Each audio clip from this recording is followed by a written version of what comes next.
Voilà, bonjour à tous, merci de prendre place. Première table ronde, on a une journée, vous savez, la journée du mercredi au Congrès, elle est toujours assez chargée. Première table ronde ce matin, nous allons parler du regroupement des organismes HLM. Alors, vous le savez, la loi Elan a conduit une accélération du mouvement. Elle propose également de nouveaux outils de coopération structurée. Au-delà des obligations, au-delà des outils, c'est bien aussi la question des objectifs de ces divers regroupements ou coopérations qui est posée, qui va être posée avec cette table ronde. Ce que nous allons tenter d'appréhender finalement, c'est l'équation suivante. Est-ce que dans le HLM, 1 plus 1 égale 3, 2 ou 1? C'est ce qu'on va voir avec nos invités. Alors n'oubliez pas que vous pouvez également continuer à réagir, commenter sur le hashtag Congrès HLM, mais aussi poser des questions toujours par SMS au numéro que vous commencez à connaître, 07 57 91 19 71. Alors, vous pouvez vous en apercevoir sur cette scène. La scène a été divisée en 3 espaces avec 3 expériences finalement différentes de regroupement. Expériences d'ailleurs pas seulement motivées par la loi Elan, et c'est ce qu'on va voir. Parce qu'il n'y a pas que ça, hein. C'est important d'ailleurs que vous compreniez, il n'y a pas que la loi Elan, les organismes sont également pleins d'initiatives. Hein.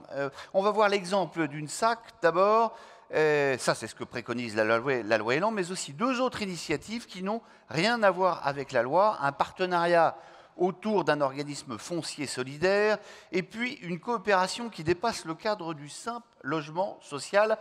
Pour planter le décor peut-être et pour bien comprendre de quoi nous allons parler, je vous propose d'abord d'écouter cette interview de Marie-Dominique de Verinas. Alors elle a été longtemps en charge des HLM à la direction générale de l'urbanisme.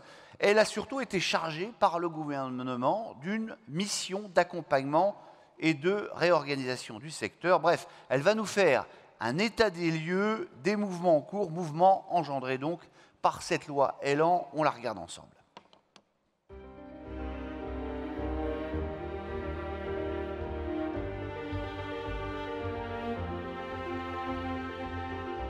Ces 2 paramètres, le paramètre d'un côté de technicité croissante sur tous les domaines et le besoin de fluidité financière, ça mène effectivement très vite à dire qu'il faut monter le niveau, disons, de dimension des organismes, lutter contre l'émiettement qui fait qu'avec chacun chez soi, grosso modo, on peut finir par plus personne ne fait rien parce que plus personne n'a les moyens de faire quelque chose.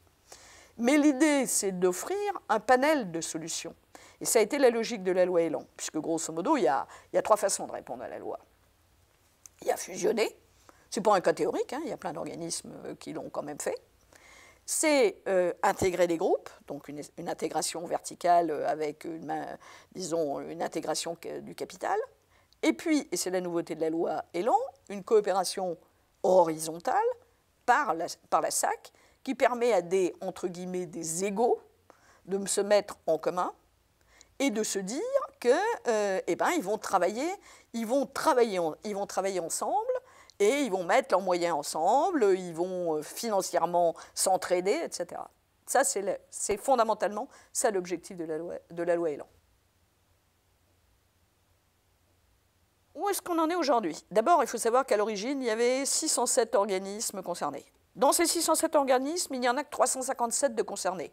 Nous avons à ce jour 312 bailleurs qui ont des projets, 134 organismes qui ont des projets qui sont complètement définis, et on a 11 organismes qui ont leurs projets terminés. Nous n'avons donc que 45 bailleurs qui soit ne donnent pas d'informations, soit, malheureusement, c'est probablement plus vraisemblable, ils n'ont pas de projet. On peut dire que ça s'est plutôt pas trop mal passé. Et je pense que ça s'est pas trop mal passé pour une raison simple. C'est que même si ça n'a jamais été dit aussi ouvertement que ça, les diagnostics de base qui étaient il faut qu'on monte l'échelle financière, l'échelle technique, grosso modo, tout le monde était à peu près d'accord.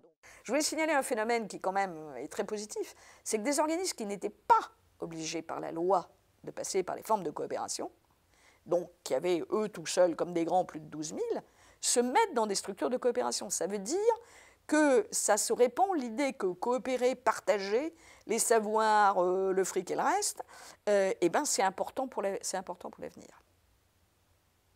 Il y a 3 contraintes sur lesquelles l'État fera très attention quand il analysera les dossiers soumis aux services déconcentrés d'abord, puis nationaux. Premièrement, il faut que ce soit des vrais projets. Donc le premier élément du dossier, ça va être de démontrer en quoi on va vraiment faire des choses en commun et par rapport à quels objectifs. Le deuxième paramètre sur lequel l'État fera attention, et ça c'est le rôle de l'État, c'est de vérifier que les regroupements ne laissent pas des territoires en déshérence. Parce que l'État, il est responsable de l'égalité républicaine. Le troisième paramètre, et ça c'est un paramètre sur lequel l'accent a été mis dans notre lettre de mission à Pierre Quercy et à moi, c'est de dire que les projets doivent être viables financièrement. Que ce soit la fusion, que ce soit la SAC, il faut que ça tienne la route. Et je vous dis, je répète, c'est un des points sur lesquels le ministre nous a demandé d'être vigilant, Pierre Quercy et moi. Parce que l'idée n'est pas de faire des 12 000 pour faire du 12 000, y compris du 12 000 qui est incapable de faire quoi que ce soit, parce que c'est nier les objectifs fondamentaux de la loi. Une des recommandations que je peux faire aux organismes, c'est quand vous y voyez un peu clair sur ce que vous allez faire, allez voir votre DTT, allez voir votre DREAL, causez-en avec eux, et après, avec le dialogue, on va progresser. Hein. Mais, je rappelle quand même, c'est un projet d'entreprise. Donc c'est quand même l'organisme qui est maître de ses choix. Après, l'État est maître aussi de refuser des choix qu'il trouve absurdes, imbéciles ou autres, mais c'est quand même l'organisme qui est maître de ses choix, de savoir avec qui il veut vivre et avec qui il veut coopérer. Tout n'est pas encore complètement gagné, parce qu'il faut que les projets finissent de mûrir et de se révéler être des bons projets. Il y aura un vrai challenge pour le futur, c'est que ces formes de coopération qu'on aura développées, il faudra qu'elles n'oublient pas la proximité du terrain, la qualité de service à rendre à l'usager et la proximité avec l'usager qui est le locataire. Il faut quand même rappeler que dans la loi, il y a la dimension père fouettard. La loi dit qu'au 1er janvier 2021, les organismes qui ne sont pas rentrés dans les clous, on pourrait bien leur couper le cou et disperser leur patrimoine à la volonté de l'État. Alors, les missionnaires que nous sommes, prions le ciel, qu'il n'y en ait pas, parce que quelque part, c'est un peu l'échec de au moins, même si il est tout petit, mais ça sera un bout d'échec d'une mission qui est faite pour essayer de fluidifier, de faciliter les rapprochements.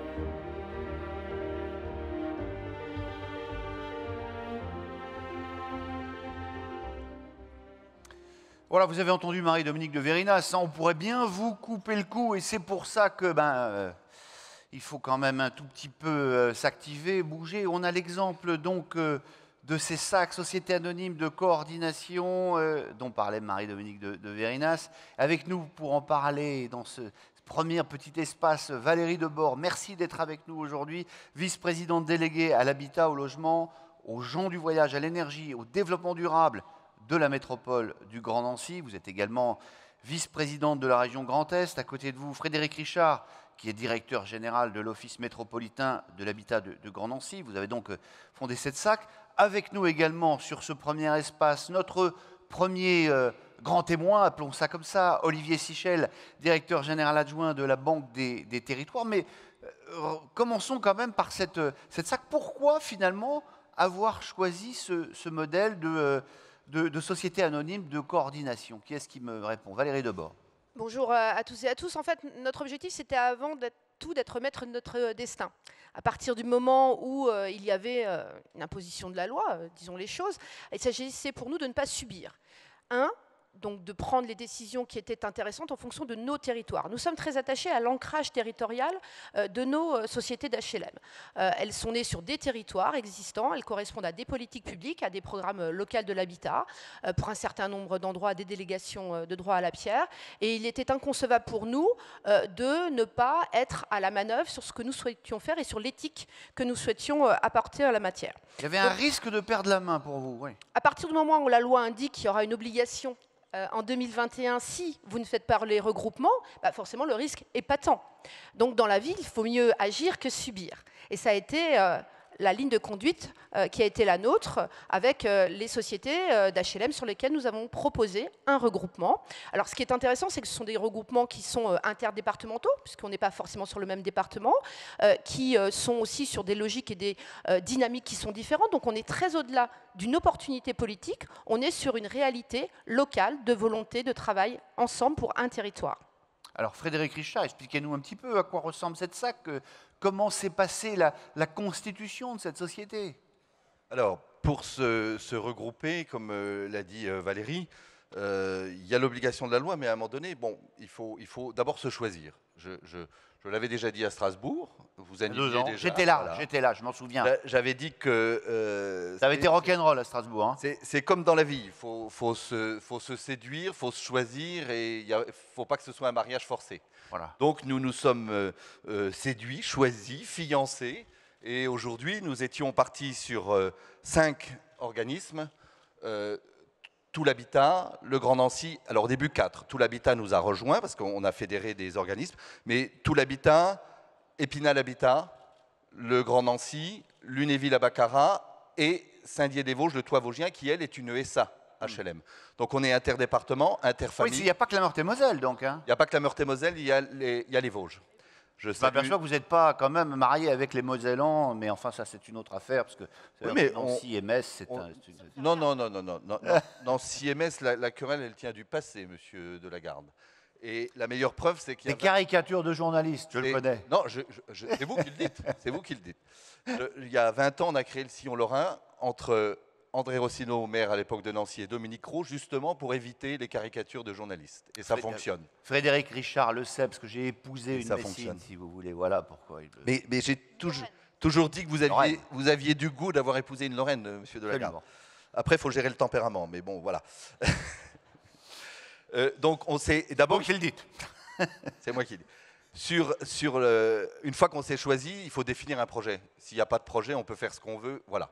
Donc, aujourd'hui, où on en est, on a commencé en 2018. Aujourd'hui, notre objectif est d'avoir constitué la SAC d'ici la fin de l'année et l'agrément, puisqu'elle est soumise à agrément, en février, avant les élections municipales. C'est une volonté des gouvernances qui sont issues de majorités plurielles. Donc là aussi, on est... Parce que les gouvernances ont ça en commun de dire que ce projet-là, il n'est pas lié à une éventuelle alternance. D'ailleurs, dans chacune des gouvernances, les minorités ont été consultées et les minorités se sont prononcées à l'unanimité. Et les minorités se sont engagées à ne pas remettre en cause le projet en cas d'alternance, pour montrer que c'était vraiment le projet, l'outil au service de l'aménagement du territoire, et pas... Et oui, parce qu'évidemment, il ne faudrait pas que les élections municipales remettent à plat des mois et des mois de travail, évidemment. Donc on a créé un certain nombre de groupes de travail. Je remercie Olivier Sichel parce que lorsque nous étions à Nancy, ça faisait peu de temps qu'il avait pris ses fonctions à la Banque des Territoires. Il a accepté d'enlever une exclusion qui n'était pas financée sur les réflexions et les AMO par la Caisse historiquement, c'est sur les systèmes d'information. Toute la convergence des systèmes informatiques et de communication. Alors, c'est vrai qu'on a été très entendu par l'ancien président de Wanadoo, mais voilà. Donc, on a créé aussi dans le Grand Est une structure avec la Caisse qui permet de financer les AMO, parce que la loi a obligé le regroupement, mais elle n'a pas fait l'étude d'impact de ce que ça coûterait aux organismes en termes d'études, parce qu'il faut être accompagné pour se regrouper. Et ça coûte cher ? Ça coûte des dizaines de milliers d'euros quand même. Oui. Hein ? Je signale quand même que le regroupement, on y va pour ne pas subir, mais ce n'est pas le regroupement qui nous enlève la RLS, elle est toujours là, la réduction de loyer de solidarité. Ouais. Alors je sais que... Mais enfin, les dizaines de milliers d'euros, évidemment, le gouvernement va vous les rembourser. Oh bah tiens, ça c'est... Bah oui. Hein ? Vous avez des informations ? Écoutez, Alors, on ne posera pas la question demain à Édouard Philippe parce que j'ai trop peur de sa réponse. Non, mais au-delà de ça, la Banque des Territoires a décidé de nous accompagner sur des lignes définies spécifiquement. Parce que quand ça va, il faut le dire, donc je le dis, on a des prises en charge d'AMO sur des sommes qui couvrent globalement avec des plafonds qui permettent de tout couvrir. Voilà. Valérie Debord, ça a été simple finalement de mettre tous les acteurs autour de la table, d'avancer ensemble? Étonnamment, oui. Je vous avouerai qu'en fait, ça a été extrêmement simple. On s'est retrouvés un jour, on a pris un petit déjeuner tous ensemble, les acteurs évidemment politiques, les acteurs techniques, et on s'est dit qu'est-ce qu'on fait? Est-ce qu'on laisse les choses dériver? Est-ce qu'on laisse, puisqu'on n'avait pas la taille critique, hein, bien sûr, est-ce que, encore une fois, on subit, ou est-ce qu'on se met d'accord parce que ce territoire, on l'aime, parce qu'on a des valeurs éthiques partagées, même si on n'est pas forcément sur les mêmes statuts, et est-ce qu'on avance ensemble? Et ça a été très rapide, d'ailleurs, on est aujourd'hui à des étapes de réalisation qui sont en forme de finalisation, qui sont assez intéressantes. Finalement, alors on l'a bien compris, hein, c'est une obligation, donc elle s'impose à vous. En même temps, ça a des avantages? Alors, l'avantage, c'est qu'on puisse se parler, on se parlait déjà, bien sûr. L'avantage, effectivement, c'est d'avoir eu la volonté, je crois, d'être clairement dans une dynamique où on continuera à se respecter, c'est-à-dire que dans le pacte qu'on va signer, chaque organisme aura la même voix, quel que soit son capital. Donc ça, c'est aussi important parce qu'il y a une éthique de consolidation qui permet que chacun se respecte, y compris dans le comptage des voix. Voilà. Donc personne ne va se parce sentir que évidemment, lésé. Oui. Ça c'est un enjeu. Il y a un enjeu majeur. les petits établissements qui se disent, Voilà. ben voilà, on va être dévorés par les grands. Voilà, il est là. Après, l'avantage, on va le voir in fine, on nous garantit effectivement pour amoindrir les coupes, disons les choses telles qu'elles sont, que le gouvernement fait, on nous garantit des économies d'échelle. Nous verrons. Néanmoins, ça permet de se positionner. Ça permet d'exister, et puis ça permet, dans ce grand concert que sont Action Logement, différents organismes, eh bien, que la réalité du HLM local, territorial, existe. Et pour nous, c'est extrêmement important parce que c'est notre histoire, c'est l'histoire des territoires, et c'est l'histoire de ce que nous avons construit. Mais finalement, est-ce que ça a du sens? Autrement dit, bon, et on a bien compris que c'est une obligation, c'est une contrainte en tout cas au début, mais est-ce que finalement, c'est pas une bonne chose, quoi? Même au-delà de la loi Elan, est-ce que c'est pas quelque chose qui était souhaitable? Alors, moi, j'ai toujours plaidé sur le fait que on avait certainement commis une erreur de ne pas développer nos mutualisations plus tôt. Parce que, total, le gouvernement nous l'a imposé assez brutalement par la loi, voilà. Donc, mais voilà, Vous auriez dû engendrer le mouvement plus tôt, c'est ce que vous nous dites finalement. Je dis qu'on aurait dû développer des mutualisations sur un même territoire plus tôt. Moi, je suis arrivé dans le métier en 2014 et j'ai quand même été un petit peu surpris, alors qu'on se voit dans des organisations, que ce soit nos associations régionales HLM, qu'on se parle régulièrement. On est capable de le faire sur je le mets entre guillemets, c'est un peu trivial, mais sur des coûts. Ouais. À s'unir, je pense qu'on aurait dû le faire sur le fond beaucoup plus tôt, parce que dans ce cas-là, vous êtes plus fort pour ne pas subir quelque chose, ou de toute façon, comme vous êtes, on était assez peu en avance, là, le gouvernement joue un peu sur du velours en disant, vous allez vous regrouper, voilà. Au-delà de ça, je dis que ce qui a été intéressant, c'est que nous avons tous, dans notre société de coordination à nous, à peu près la même histoire. Nous sommes tous des structures communales devenues intercommunales. Et ça, c'est vrai que ça a facilité les choses parce qu'il y a un ancrage fort au territoire. D'ailleurs, on a choisi une société coopérative avec un organisme, une voix, quelle que soit la taille des logements, c'était très important. Avec une gouvernance dualiste, un conseil de surveillance où sont les élus des organismes et les élus des collectivités, et un directoire où il y a les directeurs généraux. Le conseil de surveillance contrôlant a posteriori les décisions prises du conseil du directoire dans le cadre général qui lui a été fixé. Donc c'est vraiment un équilibre des choses, et on a choisi même symboliquement de mettre notre siège social à Saint-Dié, dans le plus petit organisme. Je salue d'ailleurs le directeur général qui est dans la salle. Ouais, salut voilà. Les Vosgiens. Salut les Vosgiens, voilà. Donc c'est un équilibre, c'est un respect de chacun.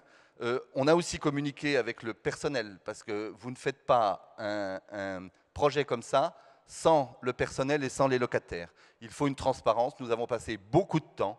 Je sais que dans ce Alors, attendez, les locataires, on va en parler, mais important. le personnel d'abord, parce que c'est pas évident quand même. On change de structure, non, on change de méthode de management.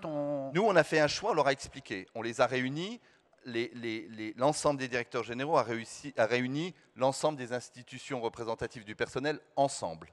On a dialogué avec eux. On avait déjà fait cela lorsqu'il y avait eu les problèmes, les tensions liées à la loi. Et à un moment donné, il faut tout mettre sur la table, être transparent. Mais il ne faut pas le dire, il faut le faire. Donc, on a travaillé comme ça avec les institutions représentatives du personnel. On leur a dit que notre choix n'était pas de transférer du personnel sur la société de coordination, mais de s'appuyer, de créer une synergie. Par exemple, je prends un exemple. Moi, dernièrement, j'ai une ouverture de poste sur un responsable de site à la proximité. Nous avons pris l'engagement de le communiquer avant de faire un recrutement externe à l'ensemble des collaborateurs de tous les organismes. Parce qu'il peut y avoir une opportunité pour un collaborateur d'un organisme qui est stoppé dans son évolution parce que c'est dû à la pyramide des âges ou parce que le poste est occupé. Il peut quand même évoluer sur un poste qui se libère, comme nous sommes à peu près à 25-30 km des uns des autres. C'est là aussi qu'il faut une proximité dans le regroupement, parce que vous pouvez vous regrouper avec un organisme, la loi le permet, qui est dans l'ouest et puis dans l'est, mais à un moment donné, ce genre de coopération, vous ne pouvez pas le faire. Donc on a montré tout de suite qu'on était crédible avant la société de coordination, pour, par exemple, moi, chaque fois qu'il y a un poste qui se crée dans chacun des organismes, on en porte connaissance à l'ensemble de nos collaborateurs. Non mais attendez, c'est super Frédéric Richard, vous êtes positif et c'est pour ça qu'on vous aime. Mais sinon, on fait quoi? Laissez-moi terminer ma question. Il y a quand même est-ce qu'il n'y a pas des tirages, il n'y a pas des inconvénients, il n'y a pas des difficultés Dans votre vie de couple, vous n'avez jamais eu des tirages, Aucun. des inconvénients Aucun. C'est normal, c'est une Lorraine. C'est une Lorraine, voilà. Et bien, quand c'est comme ça, on en discute, on en parle. Là, dernièrement, on a eu un souci. On était 5. Épinal a souhaité faire une pause. Parce que Épinal, pour tout un tas de raisons, mais il faut aussi respecter le choix. Épinal a souhaité rediscuter avec son office départemental, dont acte. Donc c'est là que, vous savez, c'est comme un organisme. Quand la maladie arrive, on regarde si le système immunitaire fonctionne. Mais nous, on s'est réunis les 4 autres et on a réaffirmé notre volonté de continuer, de respecter notre timing. Simplement, on a dit à Épinal, on respecte ton choix. Tu fais ton étude complémentaire et puis elle donnera ce qu'elle donnera. Ou tu iras avec le département, c'est ton choix, ou tu reviendras vers nous. Et on a d'ores et déjà prévu le fait que s'il veut revenir après la création, la porte sera ouverte pour qu'il vienne. Alors, je vais vous dire, on s'en serait passé parce que voilà. Mais la vie, c'est pas un long fleuve tranquille. Eh non, c'est pas un long fleuve tranquille. Alors, c'est à cette première épreuve qu'on a vu si on avait fait le bon choix. Donc, il faut que le projet soit plus fort que le reste. Et c'est le cas. Je ne dis pas qu'on n'aura pas d'autres emmerdes, on les gérera. Valérie Debord, l'objectif de ces rapprochements, c'était de, si j'ai bien compris, faire des économies et puis favoriser le développement, l'investissement. Alors, les économies, dans un premier temps, on a bien compris que il n'y en avait pas, parce que ça avait coûté quand même quelques dizaines de milliers d'euros, mais à terme, vous pensez que ça va coûter moins cher en fonctionnement et est-ce que ça va permettre davantage d'investissement? Écoutez, si je prends le parallèle des régions de France et du rapport de la Cour des comptes qui est sorti hier, la première chose à dire, c'est qu'au moins on se sera choisi et que deuxièmement, il y a des synergies qui se sont nouées. La Cour des comptes l'a dit pour les régions de France et elle démontre que ces volontés territoriales ont permis d'avoir des synergies positives. Et je pense que pour nous, ce sera la même chose. Après, l'avenir le dira. Moi, je pense que le fait de travailler sur les territoires ensemble, d'avoir des logiques partenariales, de faire en sorte de dépasser les clivages de statut, ça permet forcément d'être au service de nos locataires, parce qu'il ne faut jamais oublier ce pourquoi nous sommes. Nous sommes au service de nos locataires et du développement de nos territoires. Et là, cette synergie-là, je pense qu'elle sera positive en la matière. Alors, vous disiez pourquoi ne pas l'avoir fait avant? C'est certainement que... il faut à un moment peut-être enclencher une démarche, que cette démarche elle a été enclenchée, que la peur que nous avons eue d'avoir une imposition nous a forcé effectivement à aller plus vite et à faire nos propositions nous-mêmes. Voilà. Et ça, je le trouve extrêmement positif. Et ce pacte que nous sommes aujourd'hui, 4, peut-être 5. Nous verrons ce que l'avenir nous réservera. En tout cas, la porte est évidemment grande ouverte. Et évidemment, le directeur général a raison, éventuellement plus. Hein. La Moselle et la Meuse sont parfaitement les bienvenus. Eh bien, ce pacte, il ne fera que nous renforcer. Mais en tout cas, nous, vous l'aurez compris, on a vraiment voulu aller sur cette dynamique territoriale. J'insiste vraiment, nous avons une histoire et il était hors de question d'annihiler cette histoire à l'aune de décisions législatives et réglementaires sur lesquelles nous n'avions à aucun moment pu peser. Un dernier mot, et c'est peut-être la question essentielle. Qu'est-ce que ça change pour les locataires? Alors, vous savez que si un organisme avait déjà sa proximité et son dialogue avec les locataires, si vous réunissez des organismes qui ont le même dialogue et la même proximité, je ne vois pas pourquoi il y aurait moins de dialogue et moins de proximité. Parce que nous, on a garanti la proximité des établissements. Le problème est quand les organismes n'avaient déjà pas cette proximité avant. C'est ça le vrai problème. Voilà. Nous, on considère, alors on va peut-être faire bondir certains, mais par exemple dans la société de coordination, vis-à-vis des locataires, on a passé beaucoup de temps, nous, en conseil de concertation locative au sein de chacun de nos organismes. Je considère que les représentants des locataires sont sous-représentés dans la société de coordination. Voilà. Dont acte, ils sont 3. Nous, sur 4 organismes, ils seront 3 sur 16 représentants. On en a parlé avec les gouvernances qui partagent ça aussi. Donc, comment on fait? On ne peut pas leur donner plus de voix décisionnaires puisque la loi dit 3. Au début, le projet disait au moins 3 et après, on s'est aperçu que c'était 3. Nous, on pensait que la bonne représentativité aurait été au moins 5. Donc, ce que nous allons faire, c'est qu'au niveau de la société de coordination, eh bien, on va faire les mêmes pratiques que chacun dans nos organismes. On va créer un conseil de concertation locative au niveau de la société de coordination. Nous réunirons nos représentants des locataires avant chaque réunion du directoire et du conseil de surveillance pour leur donner l'ordre du jour, pour les informer des décisions. Nous leur rendrons compte, le président du directoire qui sera tournant au niveau des directeurs viendra rendre compte régulièrement devant les représentants des locataires que nous réunirons dans ce cas-là, pas les 3, mais la totalité de tous les élus de chaque organisme. À un moment donné, c'est ça. Vous aurez la proximité, la démocratie que vous voudrez bien faire vivre.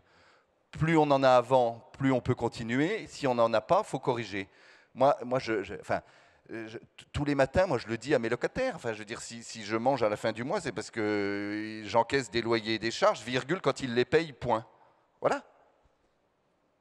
Point. C'est aussi simple que ça. Olivier Sichel, merci d'être avec nous aujourd'hui sur cette scène. Je rappelle que vous êtes directeur général adjoint de la Banque des Territoires. Quand vous écoutez Valérie Debord et Frédéric Richard, vous dites voilà un bel exemple d'une démarche, de ça qui va dans le bon sens, qui est construite dans le bon sens. Oui, absolument, parce que, comme l'a dit Valérie, ça part des territoires. Et nous, ce qui est important, côté Banque des Territoires, c'est que les projets de rapprochement fassent du sens pour les territoires et pour les locataires. Donc, il est extrêmement important que dans les rapprochements, on prenne en compte cette dimension spécifique à chacun des territoires. Et là, on a quelque chose qui est unique, qui est réalisé au Grand Est. Ça ne ressemble pas à ce qu'on aura en Île-de-France, ça ne ressemble pas à ce qu'on aura en Occitanie. Il faut rappeler une chose fondamentale, c'est que la loi, elle fixe le délai, 2021, et elle fixe les seuils.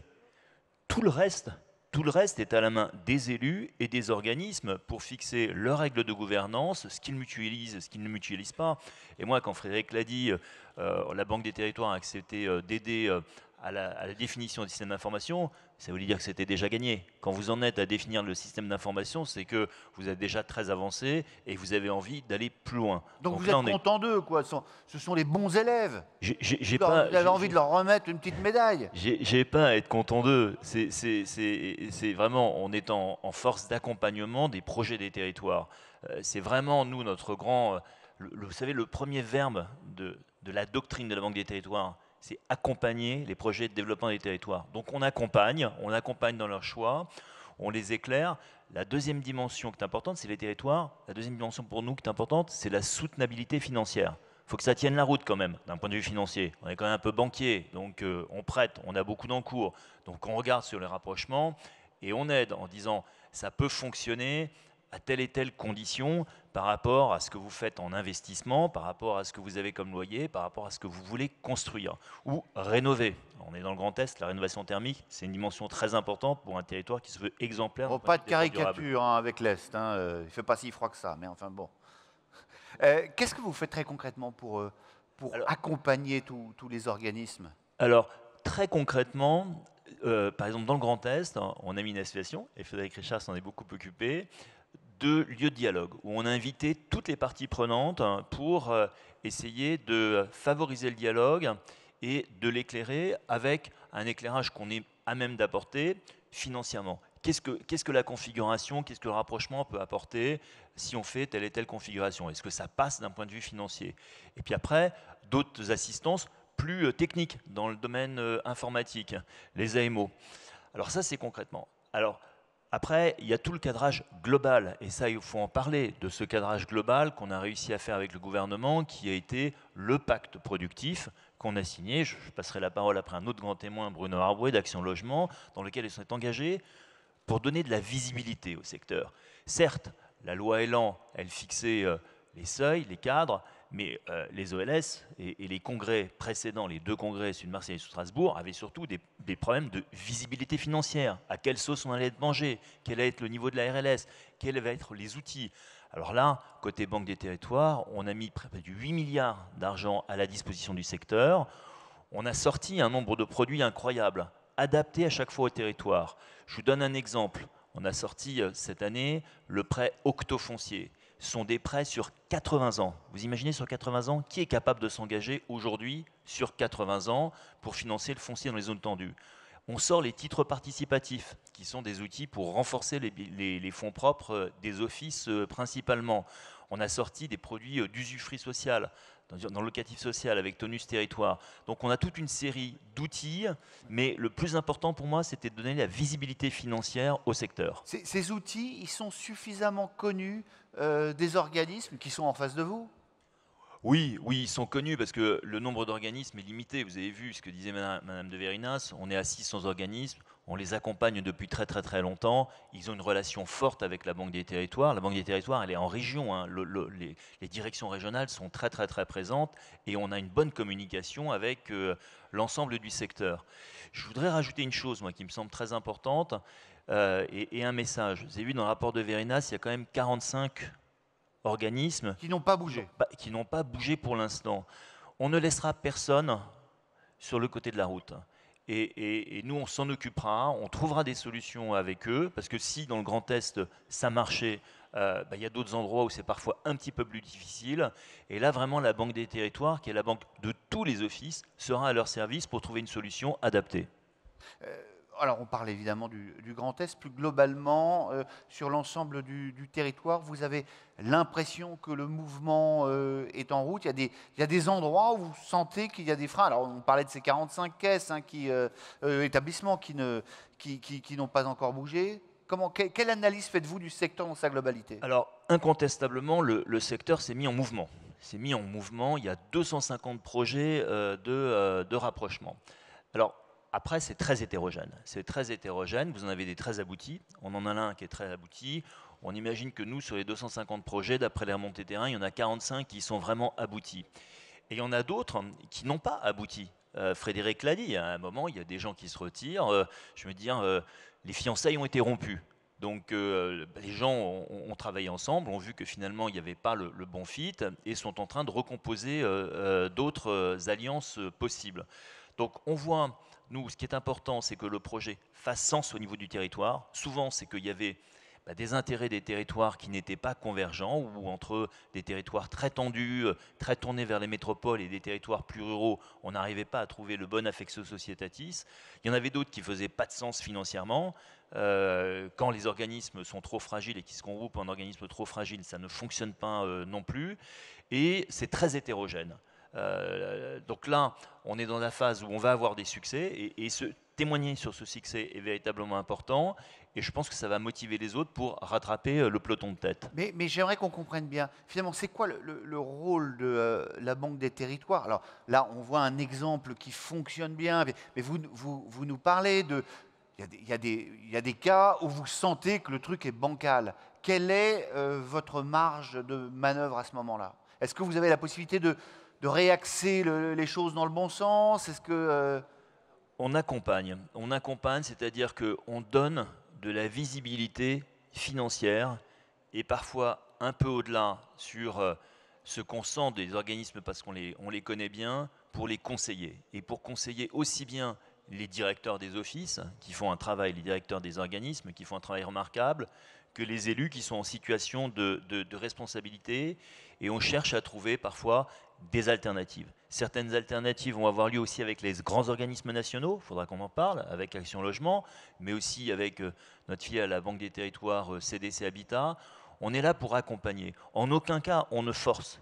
Ça, c'est sûr que ça ne marchera pas. Mais on est un peu, quelque part, un sparring partner. Comme on a les comptes, et qu'on est souvent le banquier, on a une bonne visibilité aussi des contreparties. Et puis, c'est des gens qu'on accompagne, on a une vraie proximité. Donc, on est capable de leur dire, écoutez, oui, ça, vous allez dans une bonne direction. Fixer les conditions de succès de ces rapprochements. Et Frédéric Richard l'a dit, il y a aussi d'autres conditions de succès qui sont les personnels et les locataires. Donc, il y a toutes ces composantes. Et nous, on est un peu le banquier conseil de tout ce secteur-là. En tout cas, il faut que vous sachiez qu'on se sent une immense responsabilité vis-à-vis de ce secteur-là. Juste un chiffre. Dans les 18 derniers mois, les équipes de la Banque des Territoires ont sorti 5 fois plus de produits que dans les 5 dernières années. Parce que le secteur bouge. Et nous, le fait que justement la Caisse des dépôts se soit transformée pour la partie qui concerne les territoires en Banque des Territoires, c'est un signe qu'on veut accompagner ce mouvement, on veut que ce soit un succès, et pour les territoires, et pour les locataires. Frédéric Richard, vous voulez rajouter un petit mot? Très rapidement, je voudrais juste dire que cette loi, il y a une seule chose qu'elle ne réglera jamais. Quand vous avez des territoires qui sont très détendus et que vous avez, par exemple, 3 organismes qui sont, excusez-moi l'expression un peu triviale, moribonds, ce n'est pas parce que vous les regroupez que vous ferez un groupe qui va tout solutionner, vous ferez un groupe moribond. Donc ça peut aussi être le problème de certains organismes qui n'ont pas encore décidé aujourd'hui. Parce que leur secteur, il est comme ça, leur territoire est comme ça. Et chaque territoire, c'est différent. Moi, je voudrais juste dire que, on en a parlé avec Olivier Sichel et avec Éric Lombard également, que demain, les OPH et les directeurs généraux conseilleront leur gouvernance dans ce sens, que le monde HLM ne devra pas se résoudre à Action Logement ou CDC Habitat. C'est pas ça la vision plurielle du monde HLM, je ne dis pas, je le dis, c'est sans polémique, mais je préfère le dire, comme ça il n'y aura pas de non-dit. Les OPH... Alors vous avez le droit d'applaudir si vous voulez. Et de réagir, continuer à poser des questions, il n'y en a pas beaucoup pour le moment. On peut être tenté de penser que le gouvernement y a pensé ou y penserait encore, voilà. Mais les collectivités, c'est une 3e voie historique avec les territoires, ce qui n'empêche pas les synergies avec Action Logement. Tous les jours, on a des conventions, on travaille. Moi, je suis sur un NPNRU où Action Logement va venir avec la foncière et ça se passe très très bien. Et CDC Habitat, il y a juste qu'il a toute sa place, mais on l'a dit, Olivier Sichel, nous on a eu cette discussion parce qu'on a voulu en parler, qu'il soit adossé à la Banque des Territoires ou enfin au groupe CDC, ne doit pas faire de distorsion et d'avantages dans les relations qu'il peut y avoir. Mais là aussi, c'est une question d'homme, mais nous avons confiance dans votre parole, Monsieur Sichel. Oui, absolument. Je voudrais dire, la Banque des Territoires gardera toute cette neutralité et ce principe totalement non discriminatoire dans la distribution des produits du fonds d'épargne. Je l'ai dit chaque fois dans toutes les inaugurations que j'ai faites, y compris à Nancy, partout, et chaque fois je suis au contact des responsables des OLS. Un dernier mot, Olivier Sichel. Évidemment, je ne vais pas vous demander d'avoir un avis sur la politique du gouvernement en la matière. Néanmoins, vous êtes à un poste d'observation qui est quand même super intéressant. Cette réorganisation du secteur, elle a un intérêt ? Moi, je pense qu'elle a un intérêt, mais comme l'a dit Frédéric, le secteur était déjà en mouvement.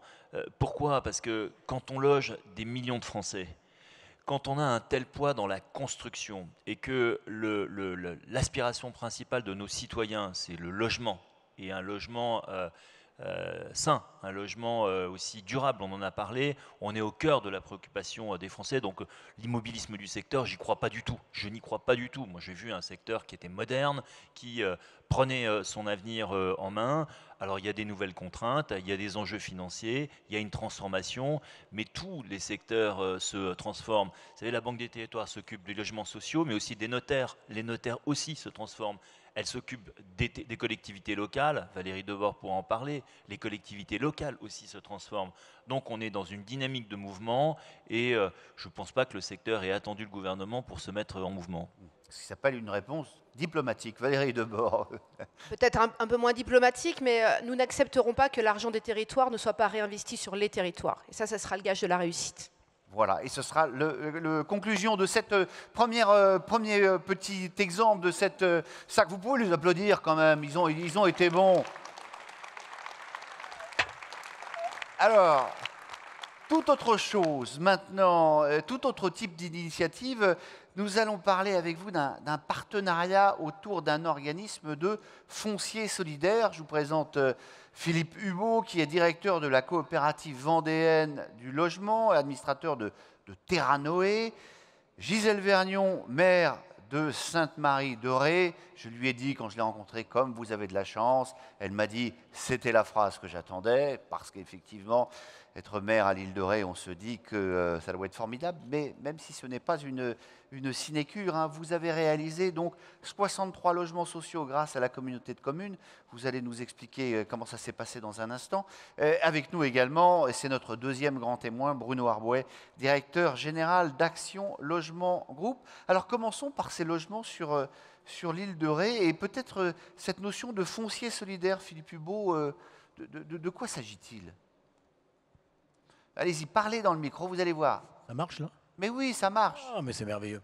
Mais oui, vous savez, la technique. Il faut, vous savez, c'est beaucoup de techniques, beaucoup de techniciens qui s'agitent, ça fonctionne, c'est merveilleux, on ne les remerciera jamais assez. Merci à vous la technique, allez, applaudissements pour les gens grâce à qui tout cela est possible. Bien, on a monté donc un organisme de foncier solidaire sur le. Parlez bien dans le micro. Sur le département de la, ouais, c'est mieux. Sur le département de la Charente-Maritime et de la Vendée. Cet organisme, on a voulu créer un partenariat dans un premier temps en rassemblant 3 familles. 3 familles HLM. On a rassemblé un office, on a rassemblé une SA et une COP. Et ensemble, pour développer justement donc, du foncier, on cherche, on travaille, on collabore ensemble. Donc on fait beaucoup de mixité, c'est-à-dire on fait du locatif, on fait de l'accession, on fait du PSLA. Et l'organisme de foncier solidaire est donc sur le département, donc ce que j'ai dit tout à l'heure, la Nouvelle-Aquitaine et Pays de Loire, donc on peut aller même plus loin. Donc on travaille aussi avec beaucoup de collectivités locales sur les secteurs, donc dont collectivité locale, Madame le maire de Sainte-Marie-de-Ré, on est sur l'île d'Oléron, donc le foncier solidaire, bon. Juste un mot quand même dessus, c'est la séparation du foncier et du bâti. Donc on achète du foncier, Terra-Noé le loue à un opérateur qui monte des programmes groupés, de maisons ou d'appartements même, hein, sur tous les secteurs. Alors, Madame le maire, Madame la maire, comment ça s'est passé, expliquez-nous un peu les tenants et les aboutissants de ce projet. Alors bonjour à toutes et à tous. Alors l'île de Ré fait peut-être rêver, mais l'île de Ré elle a de fortes contraintes. L'île de Ré c'est 35 km de long, c'est un territoire en site classé, voire en site inscrit pour sa totalité. C'est aussi 80% de territoires qui seront définitivement voués à l'environnement et 20% les 10 villages qui restent à bâtir. Voilà. Et en plus tout le monde qui veut venir habiter sur l'île de Ré. Voilà. Et l'objectif réel de tous les maires, la communauté de communes, c'est effectivement de permettre à tous d'avoir une résidence permanente. Il en va de l'objectif de tous, de maintenir les écoles, les crèches, le collège. Enfin voilà, la vie pérenne est essentielle pour l'île de Ré, même si effectivement le tourisme est toujours le bienvenu. Oui, et donc c'est un problème parce qu'il y a beaucoup de résidences secondaires. Et c'est quoi Alors pour donner un ordre d'idée, l'idée entre le nombre de résidences secondaires et le nombre de résidences principales? Alors je ne vais pas dire malheureusement, mais c'est un fait. Globalement sur l'île de Ré, il y a plus de résidences secondaires que de permanents. J'ai encore la chance à Sainte-Marie, parce que j'ai construit en 12 ans de mandat 43 logements sociaux. locatifs sociaux, de pouvoir dire qu'on reste encore avec une population pérenne à l'année supérieure à celle des résidences secondaires. Ce que je veux ici, voilà, mon simple témoignage, il est le fait que, tout d'abord, c'est une question de volonté politique. La volonté politique, c'est aussi se dire qu'effectivement, les jeunes ont la nécessité de se loger décemment dans l'île de Ré. Se loger à l'année décemment dans l'île de Ré, c'est soit trouver un logement dans le privé qui est autour de 1200, 1300 euros, voilà, pour un logement très simple, sommaire, pas forcément avec une cour ou un jardin. Dès qu'on passe à 3 chambres, c'est 1400, 1500 euros. Quand on est 2 jeunes qui débutent dans la vie, pour peu qu'on ait des enfants, c'est extrêmement difficile. La seule solution, c'était le locatif social. Et donc, le locatif social, c'est un sujet qui est là depuis fort longtemps dans l'île de Ré. Et puis, quand j'ai rencontré M. Hubaut, mais aussi Habitat 17, qui est l'office de HLM avec lequel je travaillais, et cette idée donc de monter Terranoë, c'était essentiel pour moi de répondre oui. De répondre oui parce que les jeunes couples qui se font partie voilà, de l'île de Ré, de Sainte-Marie, sont des jeunes gens qui travaillent, qui ont une vie sociale, qui font vivre ce que j'ai dit, l'économie, etc., mais pour lequel s'inscrire définitivement dans la vie de l'île de Ré était un fait majeur.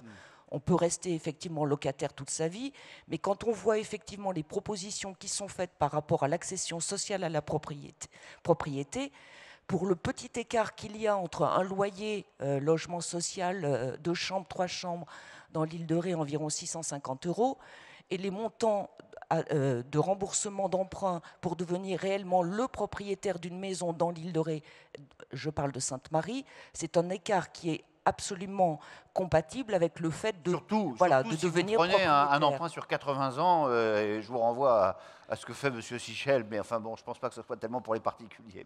Alors, quand je parlais quand même de l'île de Ré et effectivement que c'est vraiment une volonté politique, c'est que, voilà, ok, c'est tendu, ok, il y a des difficultés à trouver un terrain. Le terrain, le prix moyen sur Sainte-Marie, par exemple, et ce n'est pas la commune la plus chère, c'est 650 € le mètre carré, 1200 € sur les portes ou au-delà. La difficulté, c'était aussi de se dire qu'il fallait avoir anticipé et vécu en amont le fait de zoner intelligemment, voilà, un terrain propice à y inscrire un projet tel que celui que l'on va proposer. Alors, justement, ce projet, parce que je veux qu'on comprenne bien. Le projet, c'est vous qui êtes à l'origine du projet? Non. Ou est-ce que c'est... il y avait une zone propice dans la Philippe commune. Hubaut qui est venu vous voir? Il y avait une zone propice, 2 hectares 4, qui avait été réservée dans la commune pour l'achat donc et la transformation en habitat social, que ce soit du locatif ou de l'accession sociale à la propriété. Ça a été la rencontre effectivement avec M. Hubaut qui a permis de déclencher l'envie de faire à la fois des logements sociaux, on en aura locatifs, il y en aura 6, et environ une 50aine de maisons qui seront en accession à la propriété sociale. Voilà le projet qui est défini sur Sainte-Marie. Quand je parle aussi de la volonté politique, c'est qu'à un moment donné, même si M. Hubaut voilà, est proche, connaît le territoire, l'implication aussi du maire, et j'espère qu'il y en a d'autres parce qu'ils sauront de quoi je parle, c'est la volonté aussi de se dire qu'il faut bien rencontrer les propriétaires, parce que quand je dis que le terrain vaut 650 € le mètre carré, il faut convaincre les propriétaires de vendre leur terrain à un prix qui est tout à fait décent avec le projet qu'il y a derrière de construction. Donc ça, c'est aussi une démarche où voilà, l'implication... Ça, c'est vous, là. Alors, voilà, là, l'implication il faut y du aller territoire un et par de un, proximité, voilà, exactement. Et ça a duré au moins 2 ans. Certains propriétaires sont à répondre, j'ai 6000 mètres carrés, mais en fin de compte, je préfère peut-être continuer à avoir des friches plutôt que de voir des logements. Ça, c'est la réalité aussi. Donc, au bout d'un moment, le maire passe le relais à M. Hubaut, qui est un très fin négociateur, diplomate, et qui donc permet à aujourd'hui de se dire que les 2 hectares 4 que nous avions, ben voilà, le projet va pouvoir aboutir. Mais je lui laisse à nouveau. Ben oui, alors racontez-nous un peu comment ça s'est déroulé. Alors ça s'est déroulé, c'est-à-dire qu'on a rencontré chaque particulier, on a mis quasiment 1 an et demi. chaque particulier, on les rencontrait plusieurs fois. Alors, on avait quand même quelques avantages. De toute façon, la zone a été déjà réservée du logement social. Donc ça, c'est déjà un peu plus simple. Soit ça restait en friche, soit ils vendaient pour du logement social. Donc on a... et l'avantage aussi qu'ils avaient, c'est que grâce à une coopérative qui achète du foncier à un particulier, ils avaient une exonération de plus-value. Donc ça, c'était aussi un point un petit peu important. Ça, c'est grâce à la loi de finances qui dure jusqu'en 2020, fin 2020. Donc ça vous fait quelques arguments. Ça nous fait quelques arguments, mais vous savez, entre 90 € et 650 €, bon, faut quand même ramener. Faut quand même ramener. C'est un bon négociateur quand même, quoi. Donc voilà. Non, mais ils n'avaient pas le choix au bout d'un moment. En sachant que bon, on commence toujours par acheter les lots les plus près des routes pour avoir les accès. Et puis dans le milieu, de toute façon, tous les compromis avaient une clause de condition, c'est qu'il nous fallait l'ensemble du terrain pour pouvoir faire l'opération. S'il y en a un qui disait non, l'opération tombait à l'eau. Donc voilà. Mais globalement, vous diriez que cette opération-là, celle dont on parle, a été plutôt facile à mener ? C'est jamais facile en négociation, mais elle est surtout très intéressante puisqu'on va quand même sortir sur l'île Dorée, enfin sur Sainte-Marie, 55 logements en accession sociale. Donc quand on dit accession sociale, c'est alors avec l'Office foncier solidaire en Terranoë, ils vont bénéficier, donc les gens qui vont acheter leur logement vont bénéficier d'une TVA à 5,5. Un prix de foncier maîtrisé, donc en location, donc qui va coûter à peu près aux alentours, on va être entre 2 € et 2,50 € le mètre carré bâti de location de foncier. Et derrière une maison avec une TVA à 5,5. Donc on va pouvoir avoir, ils vont pouvoir bénéficier d'une maison aux alentours de 160 000, 170 000 € pour de l'accession, bien évidemment en résidence principale. Ce système, et je me mets à la place des congressistes qui sont dans la salle, qui se disent, ouais, tiens, c'est pas une mauvaise idée, c'est duplicable partout ? C'est duplicable partout, oui. On va faire la même chose sur l'île d'Oléron, par exemple. Alors, beaucoup dans les zones tendues, puisque c'est là où le foncier est très cher. On va faire la même chose sur l'île d'Oléron. On essaye de faire la même chose aussi sur la Vendée, chez nous, sur les secteurs des Sables d'Olonne, des choses comme ça, parce que le foncier est relativement cher. Donc, c'est pour ça qu'on a créé donc, l'Office foncier solidaire, et en partenariat aussi donc, avec Habitat 17, qui est l'office d'HLM de la Charente-Maritime. Parce que l'avantage, c'est que nous, on ne fait que de l'accession sociale et eux font le locatif. Donc, quand on sort un projet, on mixe systématiquement nos projets. Donc, c'est des points importants, ne serait-ce que pour la commune, pour les communes, toutes les communes. Et l'avantage de l'Office foncier solidaire, ça rentre dans la loi SRU. Gisèle Vergnon, un dernier mot. Qu'est-ce que vous conseilleriez aux maires, à ceux qui veulent faire la même chose ? Je vais prêcher pour Monsieur Hubaut. Vous allez lui faire de la pub. Voilà, il a ses cartes de visite, venez le voir après. Voilà. Non, mais voilà. Vous prenez un pourcentage, quoi, là, forcément. Pas du tout. Non. Moi, s'il y a des logements sociaux et accession sociale, c'est pile poil la cible pour la vie à l'année sur l'île de Ré, dans tous les territoires tendus, dans toutes les zones où effectivement il y a un problème de vie permanente. C'est essentiel, c'est l'objectif numéro 1. Vivre à l'année, il n'y a que cette solution-là dans les zones tendues. Donc je ne vais jamais changer d'opinion. Voilà, donc, je suis parfaitement enthousiaste. Foncez, allez-y. Exactement. La vie pérenne, elle ne vaut que ça. Bon, merci en tout cas d'être venu de l'île de Ré pour nous présenter cette superbe initiative qu'on peut applaudir, je pense. Ça serait... Alors, je passe d'ailleurs, si vous avez envie de l'applaudir, Bruno Arbouet. Juste un petit mot, s'il vous plaît, juste avant. L'Office Terranoë, donc on est sur la Nouvelle-Aquitaine et Pays de Loire. S'il y a des organismes qui sont dans la salle et qui veulent participer à notre organisme de foncier solidaire, qui n'hésitent pas. Il a plein de cartes de visite dans ses poches. Bruno Arbouet, qu'est-ce que cette initiative vous inspire ? Alors peut-être, avant de parler de cette initiative, je voudrais peut-être commencer par un apparent paradoxe. Ce dont on parle, toutes ces mutations, ces évolutions, on voit clairement qu'à l'origine, il y a la loi. Et donc, l'État. L'État était présent parmi nous à travers la petite interview là, de Madame de Vérinas, dont on connaît et on salue l'expertise. J'ai souligné, j'en parlais à ma voisine, le mot territoire n'a pas été employé.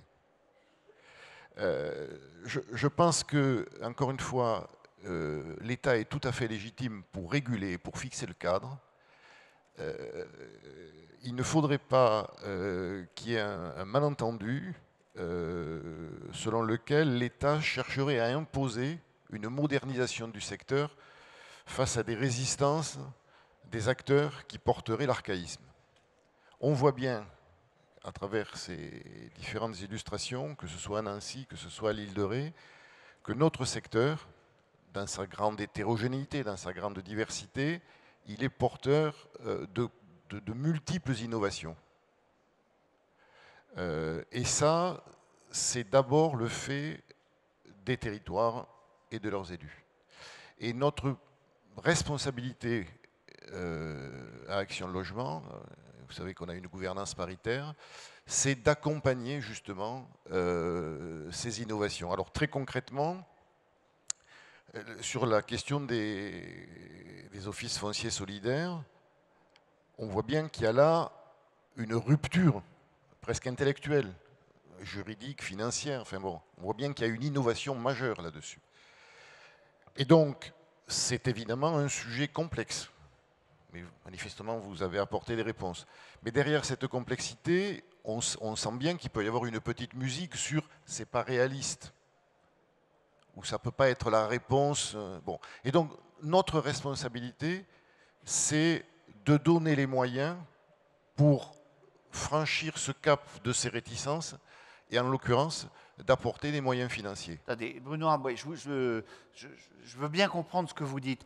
Vous êtes en train de nous dire que ce dont nous avons parlé, ces organismes de foncier solidaire, c'est l'avenir, ou est-ce que c'est tellement beau que ça ne peut être qu'anecdotique? Non, ce que je veux dire, c'est que derrière ces expériences, je crois qu'il y en a aujourd'hui 35 à peu près, c'est tout à fait récent, il peut y avoir éventuellement un réflexe un peu d'attente lié à l'incertitude, lié à ce qui pourrait apparaître comme quelque chose d'irréaliste.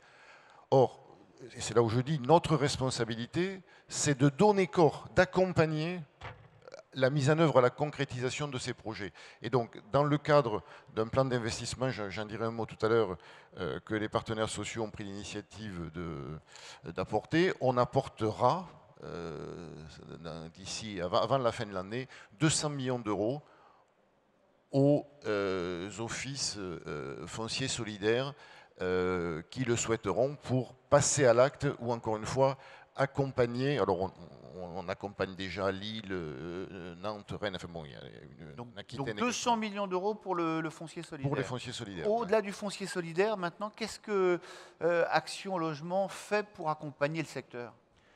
Alors, on va pas, je ne vais pas ici vous dire... Oui, vous n'allez pas me faire une conférence de 2h30. On met aujourd'hui sur le secteur, là, pour les 5 prochaines années, de l'ordre de 10 milliards d'euros. Moi, là-dessus, je voudrais peut-être profiter là, de cette table ronde pour dire deux choses. D'une part, pour financer un plan d'investissement de 9 milliards d'euros, vous le savez, nous allons le faire sur la base de la mobilisation. Nous allons mettre notre modèle économique un peu en tension. Donc, un, on va prendre ça sur nos réserves, et deux, on va s'endetter.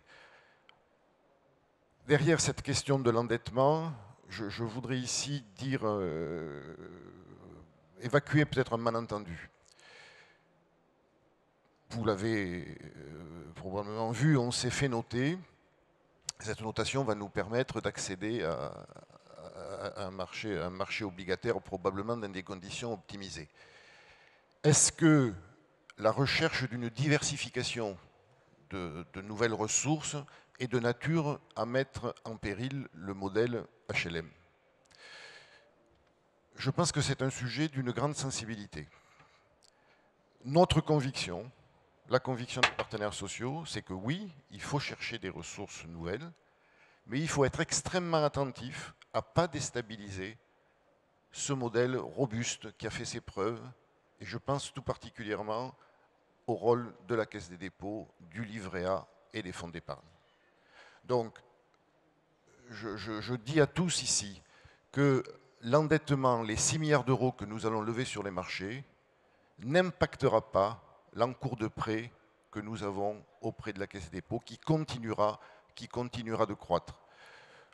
Aujourd'hui, si nous voulons, encore une fois, accompagner les mutations profondes du secteur, accompagner les initiatives des territoires, on a articulé, et c'est nouveau, un acteur historique, j'allais dire institutionnel, qui est la Caisse des dépôts, et dont nous avons le plus grand besoin, et un acteur plus récent, qui est Action Logement, dans une perspective de modernisation, mais je le dis ici avec un peu de force, il faut qu'on soit attentif à ce que cette modernisation du secteur ne corresponde pas à un bouleversement d'un modèle qui est un modèle, encore une fois, je le redis, qui a fait ses preuves durant ces dernières années. Donc, il peut y avoir effectivement, je réponds là à une inquiétude éventuellement du secteur qui serait demain, il n'y aurait plus que 2 gros acteurs autour de la Caisse des dépôts et d'Action Logement. Il n'en est rien.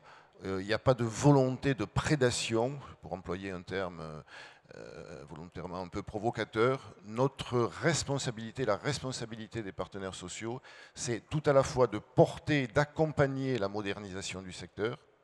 Il faut qu'on coupe court, et je sais que là-dessus on sera tous d'accord, par rapport à cette image quelquefois d'archaïsme que certains... Parce que je regardais les questions là, qui arrivent par SMS, il y en a une, voilà, c'est la privatisation des organismes HLM, voilà ce qu'on... Non mais attendez, ce sujet-là, notre congrès aujourd'hui par rapport à des congrès antérieurs est beaucoup plus apaisé, mais le risque, la menace potentielle, il faut bien distinguer ce qui relève du fantasme et de ce qui... Mais la menace potentielle d'une financiarisation, voire d'une privatisation, est toujours là.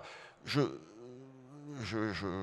vais le dire ici, hier soir, dans un grand journal du soir, on parlait d'Action Logement. Et je lisais avec effarement que la journaliste qui ne nous a pas interrogés indiquait que nous allions intégrer des investisseurs privés. Voilà. Alors soit elle était mal informée, soit, comme les jeunes ils disent, c'est une fake news. Voilà. C'est faux. C'est faux. Vous n'allez pas intégrer... Non. Je pense qu'encore une fois, il faut renforcer ce qui fait la force, et depuis des années. Voilà, nous, aujourd'hui, alors disons-le autrement, aujourd'hui, il y a un acteur qui est moins présent, qui est le budget de l'État. Action Logement s'y substitue, d'une certaine façon. Aujourd'hui, ce qui est important, c'est l'articulation. On l'a dit sur la RLS, on l'a dit sur Action Cœur de Ville, on l'a dit sur des prêts de haut bilan. L'articulation avec le groupe Caisse des dépôts, chacun à sa place. Voilà, mais je pense que sur ces 2 piliers-là, nous pouvons construire, renforcer le secteur en évitant ce qui serait, je crois, une menace qui pourrait être assez radicale, la privatisation du secteur.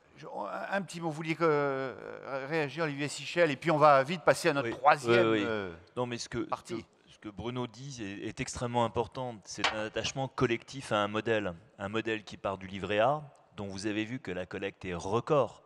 Le livret A, aujourd'hui, est un placement très important pour les épargnants, et la Caisse des dépôts le collecte. À travers les banques, ça remonte. Et ce livret A, il sert à quoi?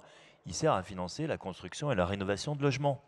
Et il fait tout un système où il finance les organismes de logements sociaux, garantis par les collectivités locales, et l'ensemble a fait ses preuves depuis de nombreuses années, et on veut préserver ce modèle. Ce qui n'interdit pas l'innovation, à condition que les fondamentaux du modèle soient préservés. Merci. À vous, on a dit l'essentiel, Monsieur Harouet? Non, simplement, il y a quand même une petite différence entre la Caisse des dépôts et Action Logement. C'est que la Caisse des dépôts est inscrite dans le temps long depuis ils font des prêts à 80 ans. Action Logement, on a une longue histoire. On est simplement j'allais dire, plus fragiles. On a une menace, vous avez vu les débats de prélèvement de l'État. Donc si j'ai un message un peu subliminal, non pas subliminal, à vous passer, c'est que l'ensemble des moyens que nous mettons en œuvre pour accompagner votre mutation, que ce soit sur les démolitions, que ce soit sur les restructurations, que ce soit sur... Enfin bon, vous connaissez ça par cœur. N'hésitez pas à mobiliser cette ressource au plus vite. Au plus vite.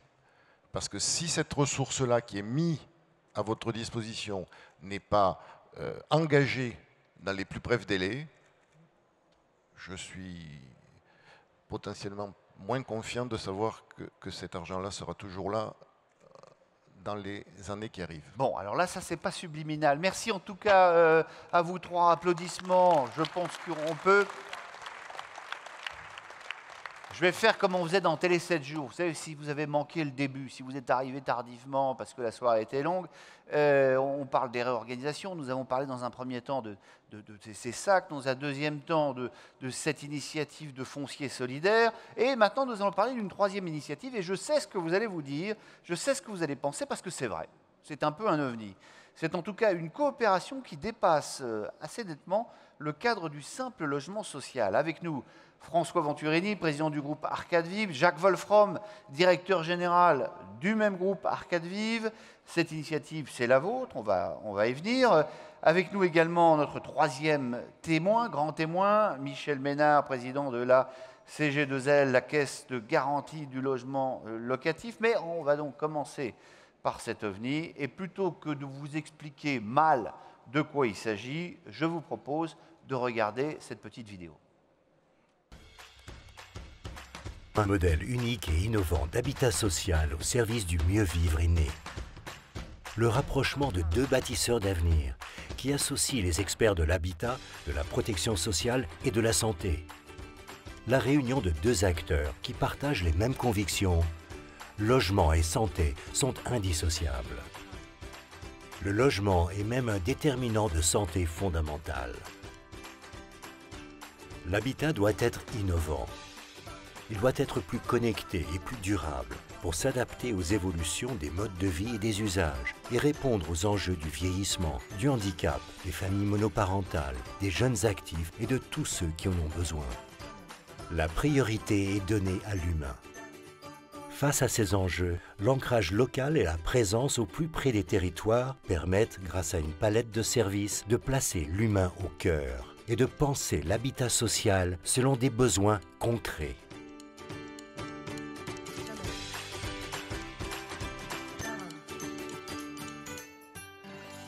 Voilà pour cette initiative. Alors évidemment, Arcade, on connaît. Vive peut-être un peu moins? Un peu moins, oui. Donc, quelques mots pour vous le présenter rapidement. D'abord, le groupe Vive a été créé récemment, septembre 2017. C'est pour ça qu'il est encore peu connu en dehors de son secteur d'activité. En tout cas, beaucoup moins connu que ses deux fondateurs principaux, que sont Harmonie Mutuelle, une mutuelle d'origine interprofessionnelle, qui est la première mutuelle de France. Et la MGEN. Et la MGEN, la mutuelle de l'éducation nationale. Voilà. Le groupe Vive est le premier groupe de protection sociale mutualiste de France. Je vous donne juste quelques chiffres. C'est 10 milliards de chiffre d'affaires. C'est 10 millions de personnes protégées en France.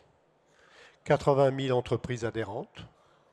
C'est aussi 10 000 élus mutualistes militants sur le terrain, 45 000 collaborateurs et 200 structures opérationnelles sur l'ensemble du territoire.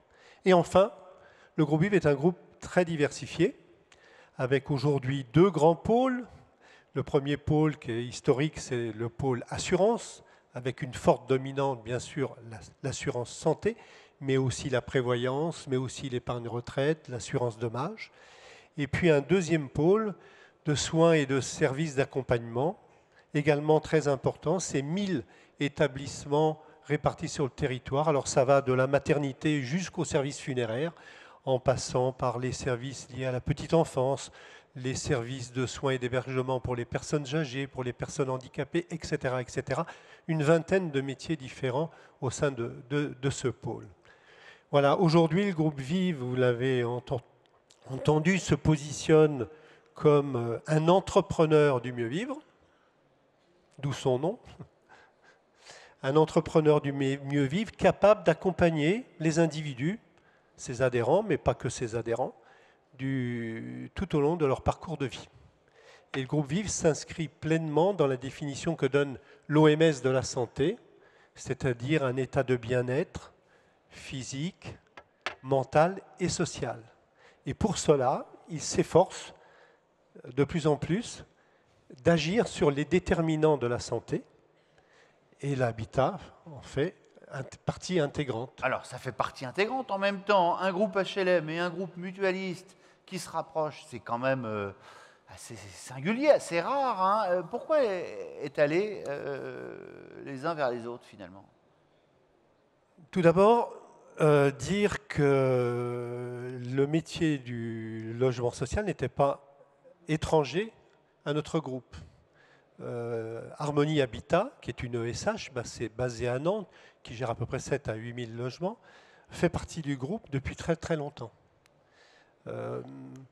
Nous souhaitions trouver un partenaire pour que cette structure puisse s'adosser à un partenaire plus puissant. Et c'est comme ça que nous avons engagé des contacts avec un certain nombre d'organismes, dont le groupe Arcade. Et au fil des discussions, l'envie d'aller plus loin est venue. Nous avons nous-mêmes, au niveau du groupe VIVE, compte tenu de la taille atteinte par notre groupe, osé franchir le pas de nous inscrire durablement dans le logement social en devenant un partenaire actif au sein du groupe Arcade. Le groupe Arcade lui-même, Jacques le dira, cherchait un partenaire qui s'inscrive également dans la durée. Et puis on s'est aperçu qu'on partageait les mêmes valeurs, les valeurs de l'économie sociale et solidaire. On est très attaché aussi au groupe VIVE aux notions d'intérêt général, aux notions d'utilité sociale. On s'est aperçu que l'ancrage territorial, l'organisation du groupe Arcade convenait parfaitement à un groupe comme le nôtre qui considère également que la santé doit se traiter de plus en plus dans les territoires. Et puis il y a plein de synergies métiers qui existent entre nos deux groupes et qui vont certainement demain nous permettre de nous différencier aussi bien. Alors ça, c'est ce qu'on dit du côté VIVE, côté Arcade maintenant. L'occasion m'est donnée ici de dire que cette action est un acte volontaire pour dire que la finalité pour nous des organismes d'HLM, c'est le prendre soin. Ils ont été créés pour prendre soin des personnes avec des ressources modestes et des personnes défavorisées. Ils n'ont pas été créés pour être un secteur économique qui produit du logement pour produire du logement, qui réhabilite pour réhabiliter. Ils n'ont pas été créés pour consommer des milliards. Ils ont été créés pour prendre soin des habitants, des personnes. Et donc, face à tout ce qui s'est passé dans notre monde et ce qui se passe encore aujourd'hui, la réorganisation, l'évolution de l'organisation, elle ne peut avoir qu'un seul but, c'est celui de prendre soin des habitants, ce que font les collectivités territoriales, ce que font les organismes d'HLM au quotidien. Il ne faut pas se tromper.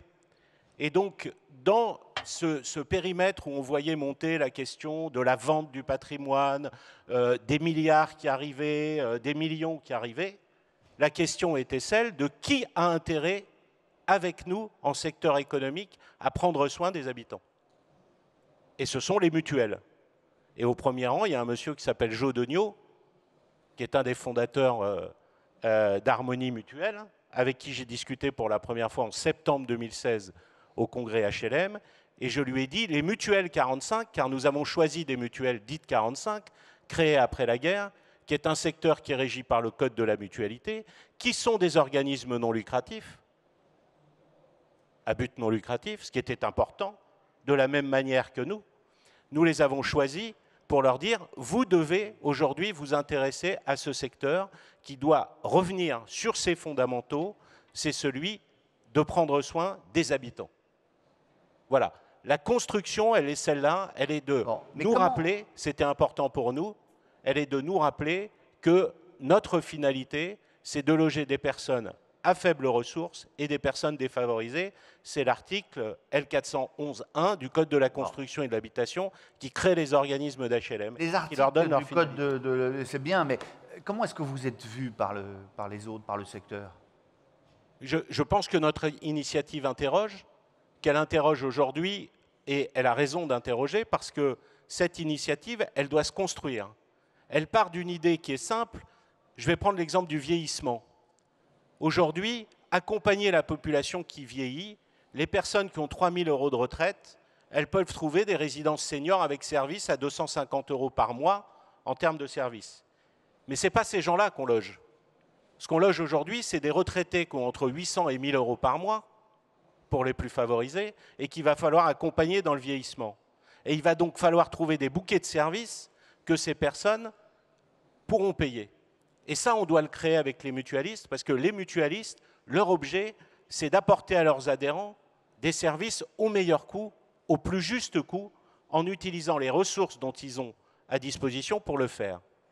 Et donc, tout ce partenariat, il doit être construit. On doit également répondre au formidable défi qui est celui de l'hébergement d'urgence, du logement d'abord avec service, de toutes ces questions qui sont devant nous, des questions qui se posent au travers de l'immigration, et comment on loge les personnes, des personnes qui sont mal logées, et tout ça, on doit trouver autour de nous des partenaires.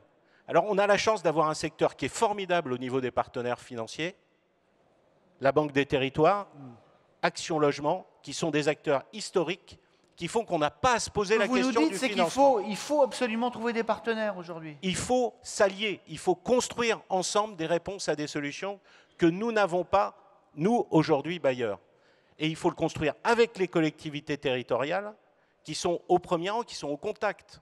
Tout dirigeant d'organisme d'HLM, c'est que sur un territoire, bien souvent, le maire est appelé avant le directeur de l'organisme quand il y a un problème dans un logement. C'est lui qui est en premier rang de cela. Et donc, voilà, nous, ce que nous avons voulu faire, c'est affirmer que logement et santé sont indissociables, qu'il faut placer l'humain au cœur de nos projets, y compris au cœur des projets de regroupement, et c'est ça qui fera sens pour donner à ce secteur qui est hyper innovant, je rejoins ce que disait Bruno Arbouet, hyper dynamique, et tout ce qu'on a vu le prouve, qui a envie de faire, eh bien, sa finalité doit être celle du prendre soin complémentairement à son action sur la construction et sur la réhabilitation. Jacques Wolfram. Vous posiez la question comment ça a réagi dans notre environnement. Ah ouais. Alors, côté mouvement HLM, ce que j'en sais, c'est à travers du réseau Arcade et de quelques consultants qui circulent sur l'ensemble du territoire et qui me rapportent effectivement un peu un étonnement d'abord, et plutôt un intérêt, c'est plutôt perçu positivement. Reste à nous à démontrer dans les mois et années qui viennent notre capacité à respecter le groupe Arcade tel qu'il est aujourd'hui et à nous positionner non pas comme un financier, parce que nous ne sommes pas là en tant que financier, mais comme un véritable opérateur pour améliorer, comme le dit Jacques Wolfram, le soin apporté aux personnes qui vivent sous leur toit et faire que leur toit soit plus qu'un toit, mais un facilitateur de bonne santé, un facilitateur de mieux vivre. Côté mutualiste, ça a également beaucoup surpris. Je vous parlais tout à l'heure d'Harmonie Habitat, qui existait dans le groupe. C'est la seule expérience mutualiste. Curieusement, vous savez que j'ai travaillé fut un temps au sein du groupe Caisse des dépôts, et curieusement, et dans le monde du logement social, curieusement, ces deux mondes se sont assez peu parlé et ont très peu construit ensemble. Je crois que le moment est arrivé où ces deux mondes doivent coopérer au bénéfice des habitants. Bon, en tout cas, le message là est passé, il n'est pas subliminal du tout. Vous voulez rajouter un mot? Oui, je voulais juste dire que le groupe Arcade, c'est un tout petit acteur rapporté au secteur. C'est aujourd'hui 30 sociétés qui ont choisi ensemble de faire un groupe construit autour des salariés, qui en sont aujourd'hui avec le groupe Vive et dans l'Alliance les animateurs. du groupe. C'est donc un tout petit acteur et notre volonté, c'est que tout ce que nous allons faire, d'abord nous allons essayer de favoriser les coopérations sur les territoires avec d'autres acteurs et c'est de faire en sorte de mettre à disposition toute la matière vers le mouvement HLM.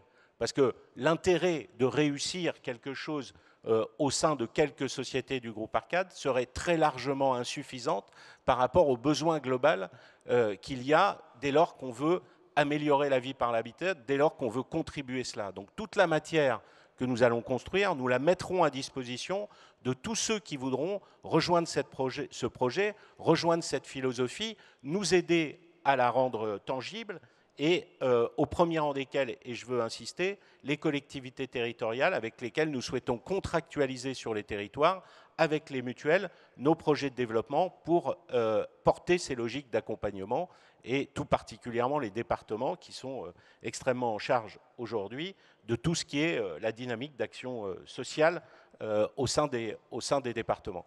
Voilà. Donc l'idée, ce n'est pas de faire quelque chose qui soit juste un coup, pour reprendre ce qui a été dit tout à l'heure, mais ce qui est de tester, d'être innovant pour expérimenter, ensuite mettre à disposition avec l'objectif de faire rayonner et de donner envie à d'autres de nous rejoindre dans cette démarche, de nous accompagner, de nous apporter leur intelligence, leur connaissance, parce que je sais que dans la salle, il y a plein d'initiatives qui existent déjà entre les organismes d'HLM et les territoires sur la santé. Il y a plein de choses qui se font au quotidien. Il y a plein de choses, ça bouge, et d'ailleurs, vous êtes là pour en témoigner. C'est un secteur qui bouge, qui est plein, qui est foisonnant d'initiatives et qui n'attend pas que les lois tombent pour bouger.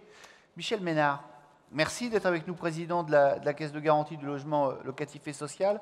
Un groupe comme Arcade Vive, il peut être analysé facilement par la CG2L ? Écoutez, je suis président de la CG2LS et j'y suis parce que je représente le mouvement HLM, puisque c'est un établissement public qui a un conseil d'administration de 12 membres, la moitié étant des représentants de l'État, l'autre moitié étant des représentants du mouvement HLM. Et donc c'est bien dans ce cadre-là que j'assure cette présidence. Nous avons mission de venir en soutien aux bailleurs sociaux quand ils ont des difficultés. Nous avons la mission d'accorder des garanties quand ces bailleurs sociaux ne voient pas, n'ont pas la garantie accordée par des collectivités locales. Et dans le cadre de la loi Elan, a été créée la commission de péréquation et de réorganisation pour accompagner les bailleurs qui sont amenés à se regrouper. Et dans ce cadre-là, pour reprendre l'exemple du Grand Nancy, enfin l'exemple que nous ont explicité Frédéric Richard et Valérie Debord, il y a une possibilité de soutien de l'ordre de 100 000 € pour les études, d'une part, et de soutien ensuite pour la mise en œuvre. Ah, voilà une bonne nouvelle. 1,5 million. C'est pour illustrer. Il y a des montants, je vous renvoie directement au site de la CG2LS ou directement au stand, puisqu'il y a un stand ici, où on pourra vous expliquer comment si vous distribuez les chèques de 100 000 €, vous allez avoir du monde. Hein, là, comment les bailleurs peuvent être accompagnés pour les études, puis pour la mise en œuvre. Mais je vous le disais, je suis président de la CG2LS en tant que représentant des bailleurs sociaux, et donc je suis aussi un élu, et je souhaite dire quelques mots. La loi Elan fixe un cadre que nous devons respecter. Je ne suis pas sûr que le seuil des 12 000 € pour tous soit la bonne solution, des 12 000 logements soit la bonne solution, parce que les situations sont diverses, et faire confiance au territoire, c'est aussi important. Mais dès lors que ce seuil est fixé, il faut que les bailleurs s'y conforment. Nous avons eu le rappel par Madame de Vérinas tout à l'heure sur le nombre de bailleurs qui sont engagés dans des regroupements de façon plus ou moins avancée. En Loire-Atlantique, nous avons fait le choix aussi de se regrouper. En tout cas, moi je préside un organisme, donc c'est le bailleur social du département, Habitat 44, qui a fait le choix d'aller vers une société de coordination avec une ESH, Atlantique Habitation, et un autre OPH, l'Office de Saint-Nazaire, pour atteindre 29 500 logements. Et donc nous avons considéré dès le départ qu'il fallait mieux jouer en attaque qu'en défense. Et dès lors qu'il y avait un cadre qui nous était imposé, eh bien nous avons dit, faisons d'une contrainte une chance pour pouvoir construire dans les meilleures conditions cette société de coordination. Et puis je souhaiterais aussi, puisque c'est le privilège du grand témoin, il peut réagir à tout, y compris à ce qui s'est dit sur les 2 autres tables rondes, parler un peu de... C'est le privilège de celui qui parle en dernier en plus. Hein. Aussi. Nous avons aussi pris une initiative en Loire-Atlantique de création d'un organisme foncier solidaire. Et nous avons mis autour de la table les 3 grandes collectivités, la métropole, la communauté d'agglomération de Saint-Nazaire, le département, l'ensemble des bailleurs sociaux pour créer cette société de coordination qui va agir donc sur l'ensemble du département de Loire-Atlantique en agissant évidemment sur les territoires tendus où le foncier est élevé et où les prix de l'immobilier sont extrêmement élevés.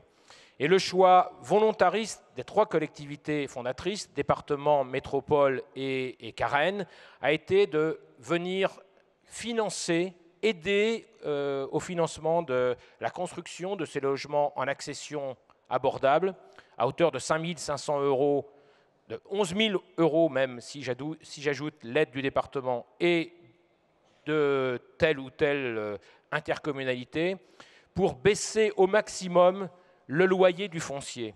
Et nous allons arriver à un loyer du foncier à 15 centimes du mètre carré, ce qui veut dire que pour un logement de 80 mètres carrés, le loyer sera de 12 €. Et donc ça, c'est une initiative qui me paraît extrêmement importante parce que il y a une centaine d'années, nos prédécesseurs ont décidé de créer les logements sociaux et on voit l'importance des logements sociaux, les millions de logements sociaux qui sont indispensables pour loger nos concitoyens.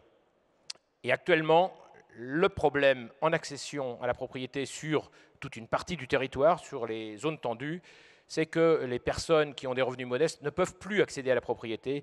Et l'OFS, l'organisme foncier solidaire, c'est une réponse importante pour permettre à des personnes à revenus modestes d'accéder à la propriété. J'imagine, juste un exemple, en Loire-Atlantique, nous avons comme objectif, dans un premier temps, de construire 300 logements en accession via l'OFS par an. En 10 ans, ça fait 3 000. En 100 ans, ça fait 30 000. Et 30 000, je rapporte ça aux 80 000 logements sociaux que nous avons en Loire-Atlantique. Ça veut dire que ça peut être un volume extrêmement important de logements abordables à la propriété, en accession à la propriété, si sur tout le territoire français, tout le territoire où les prix sont élevés, il y a des initiatives comme celle-là qui sont prises. Bon, on a dit l'essentiel, Michel Ménard. Une petite question là qui arrive, et avant qu'on se quitte, des projets concrets pour Arcade Vive? Jacques Wolfram ou François Venturini? Eh bien, nous travaillons sur une première opération à Carrières-sous-Poissy, qui est un démonstrateur d'un bâtiment logement plus santé, embarquant un certain nombre de services, une crèche, une résidence senior, des logements sociaux, une salle d'activité disponible à tous et un certain nombre de services adaptés, avec un bâtiment qui sera entièrement conçu selon un concept à inventer, logement plus santé, et en BIM dans le dispositif. C'est un premier démonstrateur. Nous avons d'autres opérations dans lesquelles aujourd'hui nous accompagnons le développement des mutuelles sur des hôtels patients, un certain nombre de choses en termes de médico-social, dans la dimension service, et puis surtout l'accompagnement des jeunes, parce que je crois qu'une société, et la société française se grandira si elle prend soin des plus fragiles, des jeunes, des personnes qui ont besoin, et que c'est comme ça qu'on aura une société où on sera heureux de reformer une communauté nationale ensemble. Et en plus, voilà. Ça nous fait une formidable conclusion pour cette table ronde.